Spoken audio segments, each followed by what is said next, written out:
在遮天最新一集中，微微师姐终于登场了。她最终结局如何？其实她早应该在叶凡等人出来此星球，并从荒古禁地中逃脱后就应该登场。她本是灵虚洞天的人，将叶凡等人领入修仙世界的也是她。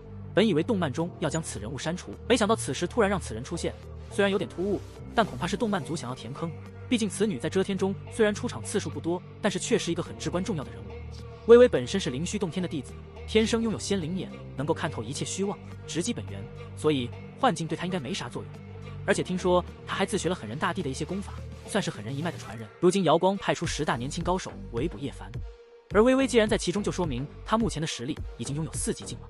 而在瑶光圣女瑶汐离开瑶光后，她成为新的圣女之后，瑶光圣子和叶凡成为死仇，被叶凡打死后，微微反而成为了新任的瑶光圣主，想来实力也至少是仙台境。而在结局的时候，她随着叶凡一同去了仙域。所以现在我们知道为何动漫中突然出现此人了。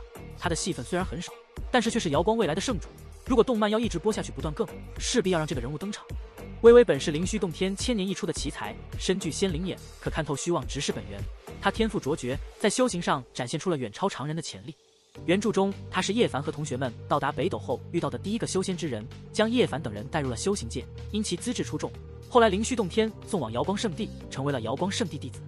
在瑶光圣地中，微微起初只是众多弟子中的一员。当时瑶光圣地有圣子、圣女等杰出人物，如瑶光圣子是东荒年轻一代中最强的几人之一，圣女瑶汐也气质非凡，实力强大。微微与他们相比虽有天赋，但在资源和关注度上都不占优势。然而微微并未因此而气馁，他在圣地中默默苦修，不断提升自己的实力。后来叶凡在瑶光圣地惹下诸多麻烦，被瑶光10大高手追杀时，微微出面通风报信，帮助叶凡躲过一劫。这也体现出了他与叶凡之间有着一定的情谊。在瑶光圣子、圣女皆离开瑶光圣地后，微微迎来了属于自己的机遇。他洞悉了瑶光圣地的惊天大秘，发现圣地内居然栖居着狠人一魔的人，而圣地也早已没有从前圣洁光辉的模样。但微微没有选择离开，而是凭借自身强大的实力和手段，铲除了瑶光圣地的旧秩序，强势崛起，成为了瑶光圣主。在成为瑶光圣主后，微微继续修炼，他选择修炼狠人大帝的功法，用了最短的时间问鼎准地，成为了宇宙中最强的一批强者之一。叶凡成为天帝后，返回北斗故地重游，言明微微功参造化，可谓于世间最强大的一列人内，成就准地位。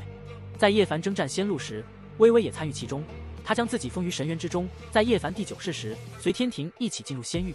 在仙域中，微微或许会继续他的修行之路，探索更高的境界。以他的天赋和实力，在仙域中也可能会有一番新的作为。微微见证了叶凡从一个毫无修为的凡人成长为天帝的崛起之路，同时自己也在这个过程中不断蜕变，成为了一位令人敬佩的女性修行者。在叶凡的诸多故事中，微微虽然不是最耀眼的主角，但她的存在却有着独特的意义。